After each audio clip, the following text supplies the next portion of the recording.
Let's see how you do under pressure. Oh, yeah, I've been wanting this forever. I've been in the field with whatever they throw at me. Brush it off, pick myself up, moving on to the better. I mean, ain't no errors, baby, it's a new era. I wake up early, feeling rich like I'm Kesha. I get to the paper, boy. Work with me, you know that I got it. Come with me, let's take a trip to the islands. We up on the jet, we'll do more than just fly on it. Stand on that hill, you gon' die on it.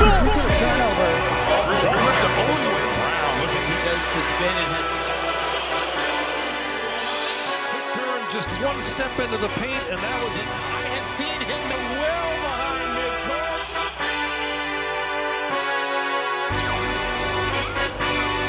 Hey, yeah, let's see how you do under pressure. Bonjour à tous, très content de vous retrouver aujourd'hui pour une nouvelle vidéo pour parler d'une nouvelle équipe en NBA dans cette série dans laquelle on analyse tous les jours une nouvelle équipe en NBA avant le début de la saison. Maintenant on est à 13 jours, déjà 13 jours du début de la saison NBA. Personnellement j'ai hâte, j'ai une impatience, une hype de fou furieux. Hier on a parlé donc des Warriors, comme vous le voyez derrière moi, de cette équipe en fin de parcours. Aujourd'hui on va parler d'une nouvelle équipe qui est sur la côte ouest en Californie, puisqu'on va parler des Los Angeles Clippers, cette équipe qui au contraire pour moi est peut-être dans le début d'une nouvelle ère. Enfin on va essayer de répondre à cette question en tout cas dans la vidéo. Est-ce que c'est vraiment le début d'une nouvelle ère chez les Clippers ? Parce que la chose importante, peut-être l'élément le plus important, l'arrivée la plus importante en ce début de saison, c'est l'arrivée d'une nouvelle salle, le Intuit Dome si je ne me trompe pas. Nouvelle salle donc des Clippers, qui est un peu dans la mouvance, la nouvelle mouvance de la ville de Los Angeles à développer de nouvelles infrastructures pour ses équipes dans ses sports. Ça a été le cas aussi il y a quelques années avec les Rams et leur nouveau stade, qui avait accueilli d'ailleurs un Super Bowl. Là, l'Intuit Dome, il va accueillir les Jeux Olympiques en 2028. Donc évidemment, ces infrastructures, elles ont un sens dans la durée, et encore plus évidemment pour les Clippers cette année. Donc, on a une nouvelle salle pour accueillir une équipe pas si nouvelle que ça en revanche. D'abord, on commence par parler de la saison dernière. Une saison dernière qui est un peu en demi-teinte. Moi, j'ai souvenir des Clippers avec vraiment une grosse équipe. Moi, je les attendais, je crois que je les avais mis 3e de mon classement de saison régulière. Et ils sont arrivés 4e ou 5e, je sais plus. Je pense 4e. Voilà, donc j'ai pas eu énormément de surprises. Si ce n'est qu'ils m'ont légèrement déçu. Le premier match, moi le souvenir que j'ai le premier souvenir que j'ai de la saison dernière, c'est leur premier match. Comme je l'avais dit, ils avaient littéralement explosé les Blazers au premier match. J'ai le souvenir de voir Kawhi Leonard qui pénètre dans la raquette et qui fait tout ce qu'il veut dans ce match-là. Ensuite, ça a été plus compliqué pendant quelques mois. Et au mois, je crois, de janvier ou février, il y a eu vraiment de très très bonnes choses. Ça a été pendant un temps l'une des meilleures équipes, sinon la meilleure équipe en NBA. Je crois que c'était même aux alentours de décembre, de Noël. Vraiment, c'était une équipe très très forte, avec les Pelicans à l'époque. Une équipe très très forte de NBA. Et on parlait d'eux potentiellement pour aller chercher un titre. Avec les Celtics, on se demandait si c'était pas eux qui allaient sortir à l'ouest. Finalement, ils sont sortis, mais beaucoup plus rapidement que ça. Ils sont sortis au premier tour des playoffs, face aux Mavs, alors qui ont derrière été en finale NBA. Mais voilà, ça a été assez décevant pour un trio de stars, encore une fois, avec James Harden, un trio de stars qui n'aura rien donné finalement, sinon de l'espoir pendant un temps. Donc avec Paul George cette saison qui est parti, donc on s'intéresse maintenant à cet effectif, et avec un Paul George donc qui est parti aux Sixers. On a déjà parlé des Sixers, j'en reparlerai pas. Et qui laisse donc James Harden et Kawhi Leonard seuls maintenant, sans troisième star dans cette équipe, alors qu'à la base, on avait quand même prévu de construire autour de Paul George. L'arrivée de Kawhi Leonard a changé pas mal de choses, et notamment les contrats qu'il a obtenus, contrairement à Paul George. C'est aussi pour ça qu'il est parti. Et donc on a pas mal de changements, pas mal de mouvements pendant cet été. On a toujours James Harden, on a toujours Terrence Mann, toujours Kawhi Leonard, qui s'est du coup refait opérer. Il y a quelques temps qui va se... Je sais plus s'il s'est fait opérer ou il va se faire opérer. En tout cas, bon, il va sûrement être absent pendant une partie de la saison. Voilà, ça va être assez compliqué. On a toujours Ivica Zubac au poste de numéro 5, enfin ce poste 5 plutôt, qui fait toujours un très très bon taf. Pour le coup, Ivica Zubac, c'est l'un des joueurs les plus réguliers de la NBA, je trouve, qui vraiment fait un bon taf. Il peut se faire dunker dessus parfois, ça peut arriver, mais globalement, ce qu'il arrive à faire, c'est très très bon. On a un James Harden, dont je reparlerai un peu plus tard, qui peut faire de très bonnes choses, qui peut aussi faire des choses un peu plus moyennes. Un Terrence Mann, à qui je prête beaucoup d'attention, en qui je voue beaucoup d'espoir, qui peut jouer aussi 3-4 Terrence Mann. C'est un peu particulier, ça peut beaucoup alterner dans cette équipe. On a un Norman Powell aussi, qui est un très bon backup pour le poste 2, un Bones Island aussi, Amir Kofi, qui a joué pas mal la saison dernière, PJ Tucker, qui a pas tellement joué, qui peut être un joueur assez intéressant des rotations, qui commence un peu à vieillir, mais qui avait été important dans le titre des Bucks à l'époque, très très important.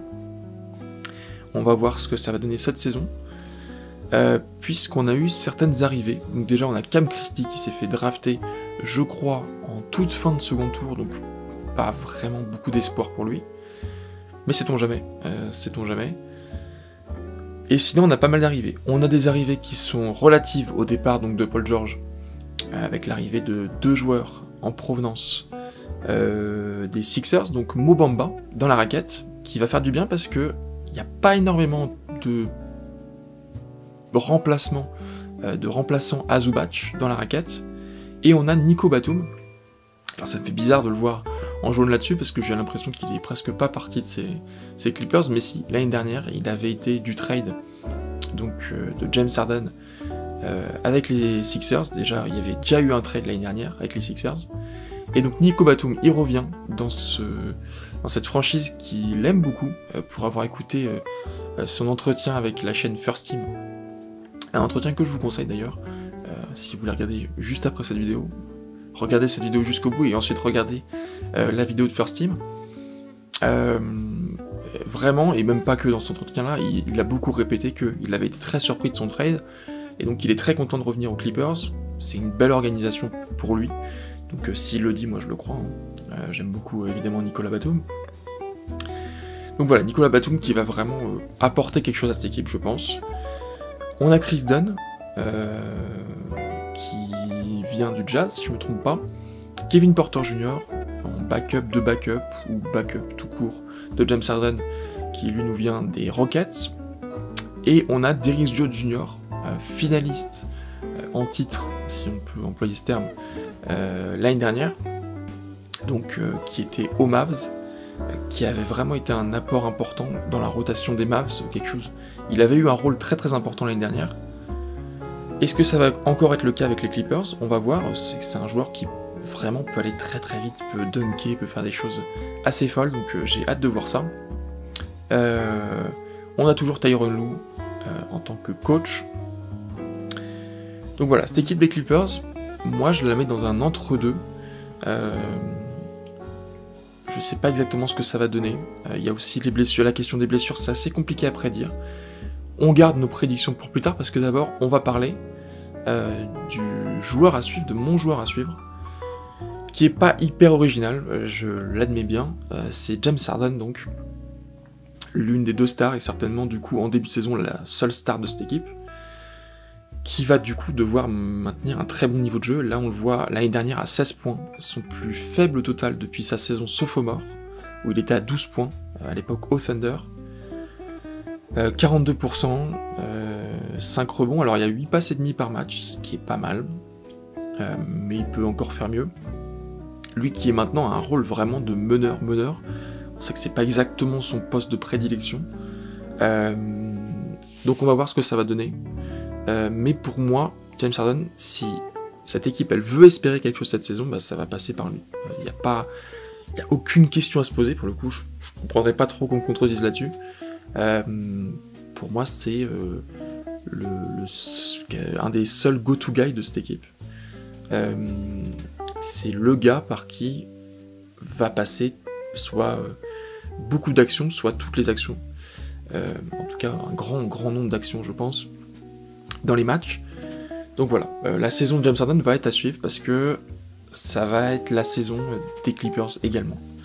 Pour moi, mon avis sur ces Clippers, on a déjà parlé de pas mal d'équipes dans cette conférence Ouest, de 6 équipes, donc toutes les équipes de la conférence Centre-Ouest, avec le haut tableau, le bas de tableau, vraiment cette division qui est vraiment divisée en deux pour le coup. Hier on a parlé des Golden State Warriors, de mon avis, un peu peut-être osé par rapport à beaucoup d'observateurs, de les voir à la 12e place. Pour moi, et là je pense que je contredis aussi beaucoup d'observateurs, de les mettre devant les Warriors, mais je pense que pour le coup ils seront devant les Warriors. Pour moi je les mettrais à la 9e place, c'est-à-dire au milieu de ce play-in, dos au mur sur le premier match, et puis potentiellement qualifié pour le second, dos au mur au second également. Une place qui est pas très avantageuse pour les équipes généralement. On n'a pas envie de finir 9ème, même si c'est mieux que de finir 11ème toujours. Mais voilà, les Clippers, j'ai du mal aussi à les voir au-dessus, franchement.